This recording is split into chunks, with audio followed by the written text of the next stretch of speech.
Well, happy Sunday to everybody and happy Valentine's Day. Boy, we're biting down the hatches here in Tennessee. That's their ice on top of them trees. We're batting down the hatches for an ice storm. Let me show y'all what we got going on. It'll be a real short video.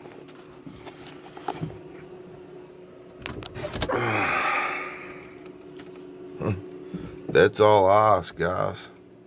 And it's supposed to get worse. That deck right there is an ice skating ring. See the droplets?